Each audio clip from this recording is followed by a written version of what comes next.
In die westelike streke van Indonesië versier wyd uitgestrekte groen grasvelde die landskap.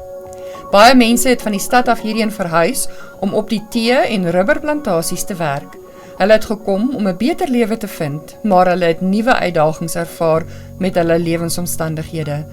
Wêreldsending baanbrekers Ivan en Jamal het die dreigende behoeftes van hierdie gemeenskap gesien en stappe geneem om dit aan te spreek. Hierdie is ons manier om vir die plaaslike mense hier te demonstreer dat ons omgee. Ons het die afwesigheid waargeneem van elektrisiteit en basiese sanitasiefasiliteite.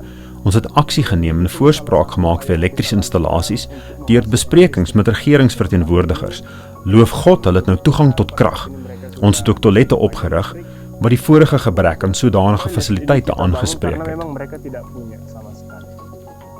Deur in hierdie behoeftes te voorsien, het die baanbrekers 'n sterk vriendskap opgebou met mense in die gemeenskap. Ten spyte van hulle verskillende geloofsoortuigings, het die plaaslike mense die baanbrekers hartlik verwelkom. Toe hulle hier gekom het hulle gekom vir samesyn, net om ons te sien en vir ons te bid. Nadat die elektrisiteit en sanitasie kwessies opgelos was, het die baanbrekers gefokus om opvoeding te voorsien vir die gemeenskap se kinders, waarvan die meeste nie skool bygewoon het nie. My begeerte vir ons mede-gemeenskapslede is vir hulle om verandering te ondergaan. Hulle te verhef uit gedurende probleme sodat hulle begrip kan versterk, veral in opvoeding en geestelikheid.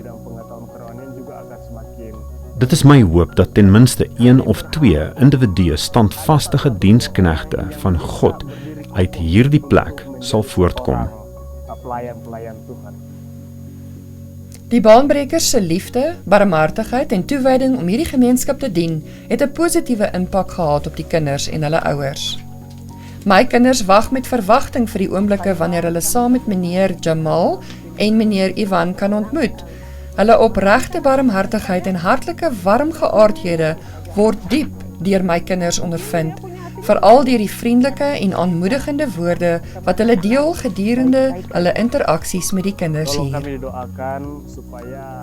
Bid asseblief vir ons, om ons passie te behou in die bediening en vir die welstand van die siele wat ons help. Bid vir hulle uitdagings, gesondheid, opvoeding, finansiële probleme, terwyl ons na maniere soek om hierdie behoeftes aan te spreek en ons gefokus bly op die verwagte wederkoms van God, 'n uitdaging wat ons met genade probeer bestuur. Net soos wat Jesus homself opgeoffer het, behoort ons sy diens na te streef as 'n voorbeeld vir ons. Ons streef daarna dat Jesus sending in die harte van elke individu wat ons in hierdie plek dien, weerklank sal vind.